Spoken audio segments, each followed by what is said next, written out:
আরও আরও অনেক কথা ছিল। তো একটা ফোন আসার কারণে আমি ফোনটা আমার ভিডিওটা কাটিয়ে গেছে। কারণ ওনার কাছে আমরা টাকা দিয়ে শিষ্যত্ব গ্রহণ করেছি। মনে করেন ওনার আমি উপকার করেছি কিনা জানি না, তবে ওনার কাছে আমি 8-10টা শিষ্য আমি নিজে নিজে দিছি। উনি কাজের বেলায় ঠনঠনা করেছে, কিন্তু সবার ঠেনে টাকা পয়সা লিছে। যদি 20,000 করেও টাকা খায় থাকে, তাহলে মনে করেন 2 লক্ষ টাকা আমার দ্বারা উনি ইনকাম করেছে। আর দ্বিতীয়ত কথা, উনি বলে যে আশরাফ উস্তাদের কাছে যোগাযোগ করা যাবে না, আশরাফ উস্তাদের গেলে আমার ভাই হয়। তো উনি কি আমার বাপ নাকি? কারণ বাপ হওয়ার যোগ্যতা লাগে, সেই যোগ্যতা ওনার মধ্যে নাই। উনি যদি বাপই হইতো, তাহলে উনি কিভাবে সন্তানের ক্ষতি করে?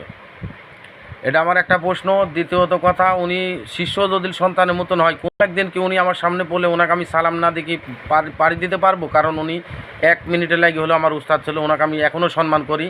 কারণ ওনার কাছে আমার একটাই চাওয়া, উনি যেন ভালো হয়ে যায়। কারণ মানুষের ভালো হতে পয়সা লাগে না। কারণ সবাই যদি খারাপ বলে, তার ইহকালেও জায়গা নাই, পরকালেও জায়গা নাই। আমরা তো মরণের চিন্তা ভাবনা করি, কারণ 2 দিন আগে পরে সবার মরতে হবে। কারণ এই যে এই টাকার লোভে পড়ি, হয়তো বানবিদ্যা করি। উনি যদি কাল বশীকরণ কাজগুলা যদি টুকটাক করতো, এই পাল্টাপাল্টি কাজ করতে যায়, আমার জিনিসপাতির কাছে সাথে অনেক দেবতা ছিল, এগুলি সব উনি লিয়া লিছে। এখন বর্তমান আমরা মনে করেন কোনো দেবতা শূন্য, মানে শিব ছিল, কালী ছিল, অনেক কিছুই ছিল, কিছুই নাই এখন আমার কাছে। কারণ উনি সব লিয়া উনি বিভিন্ন জায়গায় সালাম দেয়, ইয়ার উপর ওয়ার উপর সালাম দিয়া মানুষের ক্ষতি করার জন্যে। আমার ওই জিনিসগুলো মনে করেন ওই মানুষ ধরেই বন্দি করিতে হয়। এরকমও অনেক জায়গার থেকে কল আইছে, শুনেছি যে আপনার জিনিস আমার কাছে বন্দি। তাইলে এখন উনি কি দেখিছে না পাইছে জানিনি। ওনার প্রতিদিন 20টা-30টা রুগী হয়, রুগী দেখতে ব্যস্ত, ভিডিও ছাড়ে দেখি। তাহলে ওনার শিষ্যত্ব দরকার হয় না, উনি শিষ্য দিয়ে কী করবে? আর আশরাফ উস্তাদ উনি কি কোনো টাকার কাছে বিক্রি হওয়ার লোক? উনি কারোর উনি কি ওনার টাকা দিয়ে কিনে নিছে? কারণ আশরাফ উস্তাদের কাছে গেছি, তাক আজ পর্যন্ত হাতে 8 আনা পয়সা দিতে পারি নাই। ওর বাড়িতে গেছি, মনে হয় আমার পিছে মনে হয় 2-3 হাজার টাকা আশরাফ উস্তাদ খরচ করেছে, তারপরও তার হাতে একটা টাকা দিতে পারি নাই, বা সে নেয় না। তাহলে এরা হচ্ছে মানবতা। উনিই হয়েছে প্রকৃত উস্তাদ। ফজলুর উস্তাদের কাছে আমার একটা অনুরোধ, উনাকে বলেন তো ওনার নিজের হাজিরাটা উনি নিজে দেখতে পারে নাকি তুলারাশি ছাড়া? তো উনি উস্তাদ শিষ্যরে কী শিক্ষা দেবি? এই যখনই জানতে পারিছি যে উনি তো নিজের হাজিরাই দেখতে পারেন, তা আমরা হাজিরা দেখবো করতে না? আর হাজিরা না দেখতে হলে কবিরাজি করবো কি? এই জন্যে মনে করেন বিভিন্ন কারণ দশায় আমি ওনাকে বলেছি যে যদি ভালো কোনো যোগ্য উস্তাদ পাই তাহলে কবিরাজি করবো, আর না হলে বাদ দেবো। কিন্তু আমার পিছনে যেন লাগেন না। আল্লাহ বাঁচাইছে, যদি আমি আশরাফ উস্তাদের কাছে না যাইতাম তাহলে তো আমি মারা পড়তাম। আর এটা আমার গোটা ফ্যামিলি লোক জানে যে আমার বাড়িতে জিন চালান 100, 150, 200 জিন একবারে চালান দেয় বাড়িতে। তাহলে একটা মানুষের কিন্তু অনেক ধৈর্যরও ব্যাপার আছে। কারণ এগুলা আজ দীর্ঘ 3 মাস যাবত ধরে করতেছে। খালি আশরাফ উস্তাদ আমরা কিছু করতে চাইলে উনি নিষেধ করে যে না, উনিও আমার শিষ্য, আমি দেখি ওনার কী করা যায়। এইভাবে মনে করেন উনি উনি উনি আরও কথা, উনি ওনার উস্তাদের শুধু বান মারে। তাহলে আমরা তো শিষ্য, সামান্য ব্যাপার। তাহলে উনি এখন মানুষ না কোন তরিকার লোক, বা কে উনি? এই প্রশ্নটা আমি সবার কাছে ছড়িয়ে দিলাম। যদি আপনারা যে ভিডিওটা দেখবেন সবাই শুনবেন যে এই প্রশ্ন। কারণ ওনার সাথে যত শিষ্য এখন বর্তমান আছে, বাড়া গেলে উনি তার পিছনেই লাগবে। আর ওনার তো টাকা কামাই করা টাকা না, কারণ উনি তো যে শিষ্য সাবদের থেকে ফাঁকি দিলে, কারণ কাজের নাম ঠনঠনা, টাকা কিন্তু ঠিকই লিলাই। টাকা কিন্তু আপনারা যেই যাবেন টাকা কিন্তু লিলিবি, হাদিয়া হিসাবে 5,000 লিয়ে লিবি। এখন 5,000 লিলেও দেখাচ্ছে আবার পরে টিপে গেলেন, এখন ওর বাসায় খাইছেন থাকিছেন, তো কিছু না দেওয়া তারা আসতে পারবেন না। যাই হোক 1-2 হাজার হাতে দেওয়া লাগবে। কিন্তু আবার আপনি যাবেন, গাড়ি ভাড়া আছে, খরচ আছে, এই দেওয়া দেওয়া আছে যে আপনার 5-7 হাজার অলরেডি চলে গেছে। তাহলে উনি মনে করে যে ওনার মতন এই অসৎ পথের টাকা সবার। আমরা কষ্ট করি, সারাদিন লোকের হাড় ভাঙা পরিশ্রম করি, ওই টাকা লিজা ওনাকে দিই। যদি একটা কাজ তুলতে পারতাম জীবনে ওনার কাছে যায়, তাহলে মনে আমি বুঝ দিতে পারতাম না, ওনার হাইল ধরি থাকতাম। কারণ উনি তো যোগ্যই না, কারণ উনি কাজই জানে না কি কাজ করবি। উনি জানে কুফরি কিছু, মানুষের হাত নষ্ট করা, মানুষের নষ্ট করা, মানুষের বউ বিটি নষ্ট করা। এর আগে ওনার এমনও কথা শুনেছি যে উনি মেয়ে লিয়া ওনার এক শিষ্যর বাড়িতে গেছে। এ কথা হয়েছে, উনি আমার বাড়িতে আইছিল, খায়া গেছে, খাওয়ার দুর্নাম যায় করেছে। উনি মাংস খাই নাই জন্যে ভিজাইনি মাংস হোক আমি 1.5 কেজি মাংস দিছি। উনি এ কথাও যা বলে ওখানে সব শিষ্য সাহেবদের কাছে গল্প করেছে যে মামুনের কাছে গেছুন ডিম আর মাছ দিয়ে আমাকে খাওয়াইছে, অথচ মাংস 1.5 কেজি খাসির মাংস দিয়েছি এ কথা কারো কাছে বলে নাই। তাহলে এখন কোন তরিকার লোক? আপনারা প্রশ্ন সাইড দিলাম, আপনারাই বুঝেন যে উনি কি করতে পারেন না করতে পারে। এখন উনি খাওয়ার জন্যই আমার এই ক্ষতিগুলা করে গেল না কি করে গেল? আমার আর একটা ছেলে বিদেশ ছিল, উনি আসনে গেলে কয় যে 29 দিন 28 দিনে ঠিক হবি, 25 দিনে ঠিক হবি। লাস্টে ওই ছেলে মনে করেন বাড়িতে আনতাম, বাধ্য হইলাম, বললাম যে দালালেকে একটা হবকা দিয়ে আমার টাকাটা তুলি দেন। উনি এই দেন টাকা পাঠান, এই করতেছি ওই করতেছি, মুরগ দিতে হবে, চান দিতে হবে, টাকা পাঠা দিয়ে উনি খায়ালি লোক করে বসে থাকে। হ্যাঁ দিছি চালান, কোনো কাজের বেলায় কিছু নেই। চালান তো আমরাও কবিরাজি করি, চালান দিলে চালান ঘুরে আসবি, এত সহজ? কম বেশি হতেই হবে। তো আসলে এই কথাগুলা দুঃখে অনেক কষ্ট কইলাম। আজ যারা ওনার শিষ্য হয়ে ঘুরতিছে বা ওনার পাশে রয়েছে, এমন এক দিন আসবি যখন যাওয়া বাদ দিবি, টাকা দেওয়া বাদ দিবি, লাথি দিয়া এই যে আমার যেরকম যা বান জিন চালান করতেছে, আমরা কিন্তু ট্যাগেল দিতে পারি। ফজলুর যেসব উস্তাদ আছে ক্ষমতাও নাই যে জিন চালান বান চালান ট্যাগেল দেয়। চ্যালেঞ্জ করলাম, ফজলুর যেখানে উস্তাদ আছে, একটা উস্তাদের ক্ষমতা, একটা শিষ্যর, ফজলু উস্তাদের যতটি শিষ্য আছে একটা শিষ্যর ক্ষমতা নাই যে বান বা জিন চালান ফেরত দেয়, কারণ এ শিক্ষা ওনাদের দেয়ই নাই। তাইলে ওদের কি অবস্থা হবে? ওরা যখন কোনো দিন বাড়া যায়, তার মানে ওরা আজীবন কিস্তি দেওয়ার মতন এই ফজলুক টাকা দিতে হবে বা ফজলুর সাথে ফজলুর পা ধরি বসে থাকতে হবে।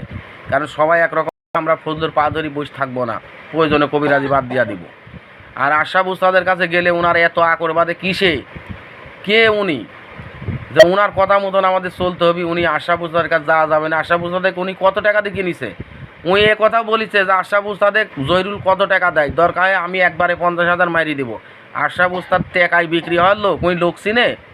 আর উনি পুরি না শিষ্য হতে পারে ওনার? উনি তো লোকই চিনে নাই যাবত ধরা। উনি জীবনে টাকাই চিনিছে, টাকার পিছনে দৌড়াইছে। কারণ উনি যে এত ভালো লোক, এত ভালো লোক, বুঝছেন? ওর ফ্যামিলির টেনে শুনলেও কিছুটা বোঝা যায়। আমরা যে ওর বাসায় যাওয়া যায় সব শুনিনি, তলে ধরেন হাত দিতে চাচ্ছি না, কারণ উনি কিরাম কোন প্রকৃতির লোক ওনার ফ্যামিলির টেনেও আমার শোনা আছে। কারণ তার ফ্যামিলিটা, তার বউটা অনেক ভালো, তার হাতে খাইছি বা তার যতটুকু সম্মান আমি তাকে ভয়েস দিয়ে এভাবেই বলেছি, আপনার নুন খাইছি, এক দানা হলেও তো, এক উক্ত হলেও আপনার বাসায় খাইছি, আপনার সাথে বেমানি করব না। আপনি আমার উস্তাদে যাই থাকেন, আপনি আমার ইয়ারটার নামটা কাটিয়ে দেন, সকলা বাড়া গেছে বলি জানে, আমি বলি গেলাম। কারণ আমি যখন ভালো উস্তাদ জোগাতে পারি তো কবিরাজি করবো, না হলে করবো না। আমি যেরাম, উনি তো গেলেই শিষ্য বানালে, আর আমি ওই আশরাফ উস্তাদের কাছে 15 দিন আগে মানে জানা থইছি যে আমি আপনার শিষ্য হতে চাই, নেবেন কেনা? উনি আমাকে যাচাই বাছাই করি, যখন দেখেছে না আমি লোক সলিড বা আমার মধ্যে কোনো ভেজাল নাই, তখন উনি আমাকে ডাকিছে। পরে গানে আমি ওনার কাছে যা শিষ্যত্ব গ্রহণ করেছি। শিষ্য এত সহজ না, উস্তাদ এত সহজ না। উস্তাদ হওয়ার মতন উস্তাদ আগে শিখেন, আগে নিজের বুদ্ধিটা ভারী করেন। এই পাতলা বুদ্ধির থেকে নিজের বুদ্ধি ভারী করেন, ভারী করি কবিরাজি লাইনে নামেন, ইনশাল্লাহ কাজও হবি, সবই হবি। মন ফ্রেশ করেন, কারণ সবারই মরতে হবে একদিন, দুদিন আগে পরে। মানুষের অবৈধ টাকা খায়েন না। কারণ আপনি রুহানি শক্তির কথা কন, আপনি মাইপি দেখেন আপনার রুহানি শক্তি 1% আছে কিনা? সামান্য 2-1টা জিন যাই আছে, উঠি নামাজ পড়িনি, মাঝে মধ্যে পড়ি, মাঝে মধ্যে পড়িনি, এই অভিযোগ উস্তাদের কাছে দিছে। আর আপনি জীবনে নামাজ তো পড়েনি না, রুহানি শক্তি অত মিছি কথা বলে রুহানি শক্তি থাকে। আপনি বান মারি আবার উল্টি শিষ্যরে দোষ দেন যে আমার পর বান চালান করে, পাটা চালান করে, এই পাটা দেয় 3D 4D। এরে কার টেকা মোদা হয়েছে যে তোমার লাগে এই সুশানে পাটা দিতে যাব? টেকা কি ক্যারাম বোর্ড খেলে নাকি? হ্যাঁ, টেকা কামাই করা বড় দল আছে। তুমি তো লোকের শিষ্যরের টেনে লিস্টাও হাতে গুনি, তুমি তো টের পাচ্ছ না। কিন্তু আমরা মানুষের মাথার ঘাম পায়ে ফেলি, মানুষের ভ্যান রিক্সা সাইডি টাকা জোগাড় করি, লিজা তোমাদের ওখানে দেওয়া হয়। তাহলে এটি বুঝতে হবে, নিজের ইয়াটা বুঝলেই পরেরটা বোঝা যায়। কারণ আপনি যদি টাকাটা কষ্ট করে কামাই করতেন, তাহলে পাটা কিনালে আপনি আমার পর মুন্ডু চালান দিয়েছেন। যে মুন্ডু আপনি শ্মশানে আটকাইছিলেন, ওই মুন্ডু চালান দিয়ে আমাকে পাগল করতে চাইছিলেন। কোথায় আপনার সে মুন্ডু? এখন মুন্ডু ইচ্ছা করলে আপনার পিছন দিয়ে দিতে পারি, কিন্তু দিব না। কারণ ওই যে উস্তাদের নিষেধ, কারণ আমরা তো জারক সন্তান না, কারণ উস্তাদ নিষেধ করেছে, তাই উস্তাদের কথা শুনি লক্ষ করে বসে আছি। তাছাড়া যে মুন্ডু চালান দিয়েছেন না, ওই মুন্ডু আপনার পাশা দিয়ে দিতে পারি, এ ক্ষমতা ইনশাল্লাহ ওই আশরাফ উস্তাদ আমাদের মধ্যে দিছে।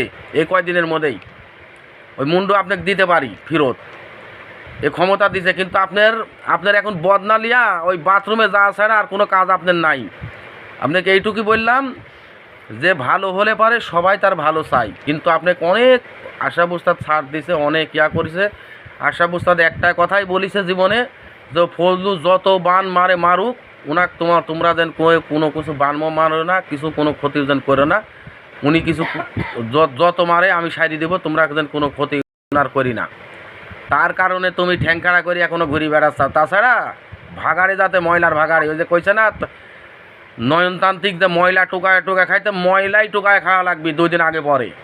কারণ মানুষের যখন পিঠ দেওয়ালে ঠেকে যায় না, তখন কিন্তু থুবে না। ওই আশা বুস্তাদ উনও কিন্তু রক্ত মাংসের শরীর, সারাদিন গার্মেন্টস করে আসার রাতে শিষ্য বান যত মারেন সারাদিন আপনি, ওই বান কাটাই দিনের মধ্যে 4 বার 5 বার 10 বারও বান আপনি মারেন, জিন চালান দেন। আমরা কিন্তু বুঝি, একবারে বুঝি জিনে তা না, ওই আপনার কাছে নাই, কারণ এখন উস্তাদ আমার এই আশাওয়ালি। অতএব কি হয় না হয় আমরা কিছুটা করতে পারি, উপলব্ধি করতে পারি, কারণ আপনার কাছে নাই। তো আপনি যে কী দিছেন না, আপনার পিছনে 60-70 হাজার টাকা খরচ করি, 70-80 হাজার টাকা খরচ করি, 60 মন্ত্র লিছি।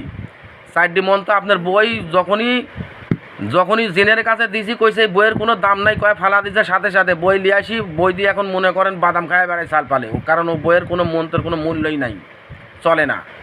আপনি ওই যে নতুন উস্তাদ ধরেছেন 2টি, এরিতেন কিছু কুফরি বান বিদ্যা শিখে আসি, এই শিষ্যর উপর প্রয়োগ করতেছেন। আর ওনার যতটি শিষ্য আছে সবাইকে তোমাদেরকে বলতেছি, ভাইরা শোনো, কারণ ইনি যদি কোনো দিন তোমরা যদি বাড়া যাও, তো তোমাদের হাড্ডি মাংস খায়া, রক্ত শুদ্ধি চুষি খায়া ফেলাবি।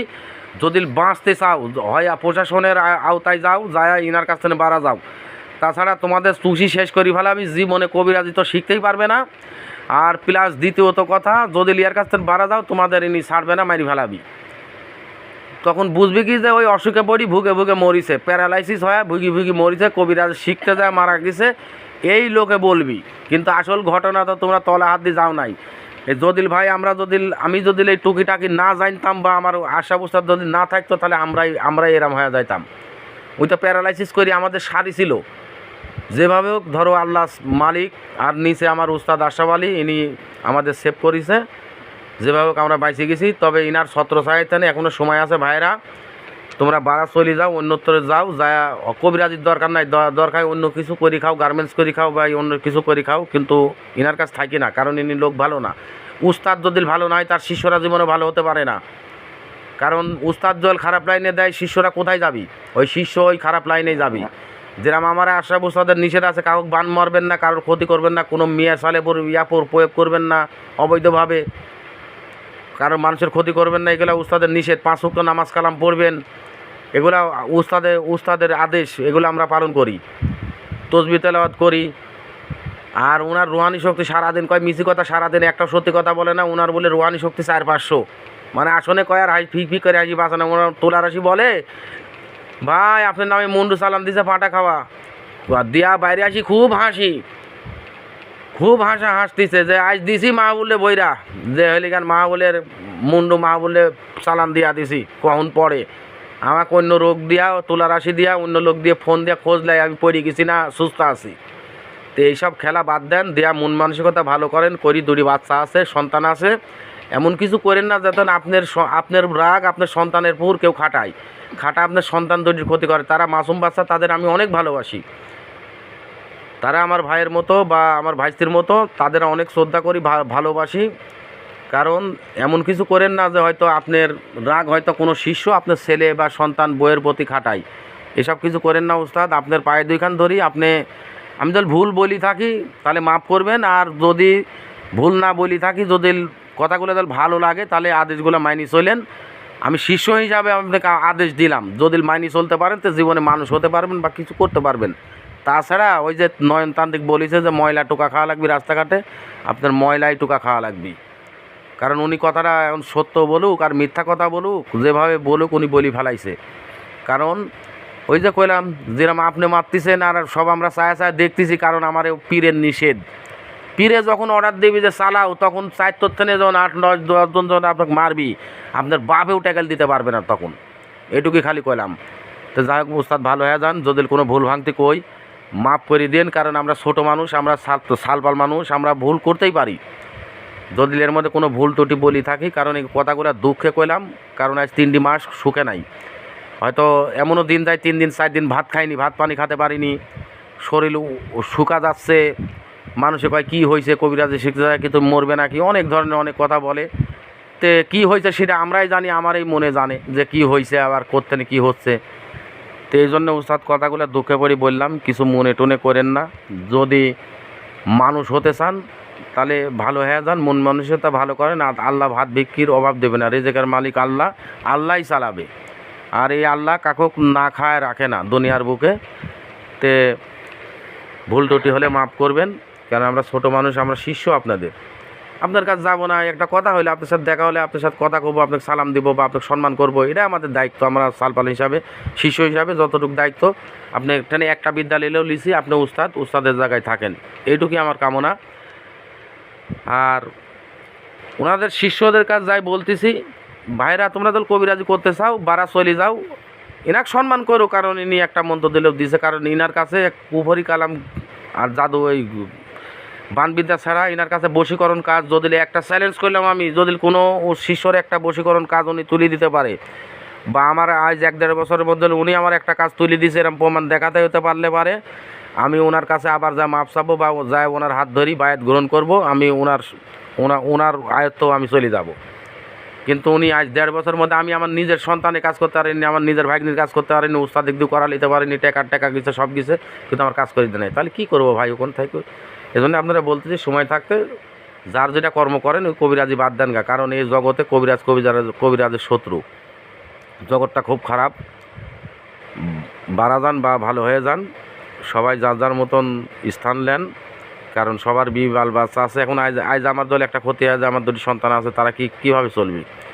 এই চিন্তাটা যদি কেউ কারোর প্রতি করে, তাহলে দুনিয়ায় হয়তো মানুষের প্রতি এত শত্রুতা, মারামারি, হানাহানি, কাটাকাটি এগুলো থাকে না। আমি আজ বুঝল মারা যায়, আমার বাল বাচ্চা, আমার 2টা সন্তান, এরা কিন্তু সংসারটা চলবে না। কিন্তু এই চিন্তাটা যদি উনি একটাবার করতো, তাহলে আমাদের পুরো এগুলো চালাইতো না। বা আরও শিষ্য আছে, এমনও ফ্যামিলি আছে যে তারপর সবাই নির্ভর, তাহলে তার যদি একটা ক্ষতি হয়ে যায়, এই যে 3 মাস ধরে কাজ বন্ধ, মনে করেন বান চালাচ্ছে, বান কাটাচ্ছি, শুয়ে আছি, অসুস্থ, গায়ে জ্বর, বিভিন্ন সমস্যা, তাহলে যদি আমি একমাত্র উপার্জনক্ষম ব্যক্তি হই, তাহলে তো আমার ফ্যামিলি না খায় থাকবে। তো এই চিন্তাটা উস্তাদ একটু করেন, যা করার করেন, এটুকুই আপনার কাছে আমার চাওয়া। কারণ ক্ষতি আমি কারোর চাই না, আমি চাই আপনারও সাথে মিলেমিশি, সবার সাথে মিলেমিশি বাস করতে। কারণ এরা ইসলাম ধর্মেরও এরা আইন দেয়, সবাই মিলেমিশি, ভাই ভাই, মুসলমান ভাই ভাই, সবাই একসাথে মিলেমিশি চলতে চাই, কারণ দ্বিধাদ্বন্দ্ব আমরা চাই না। আসসালামু আলাইকুম। যদি কোনো ভুল ত্রুটি হয় মাফ করবেন। আল্লাহ হাফিজ।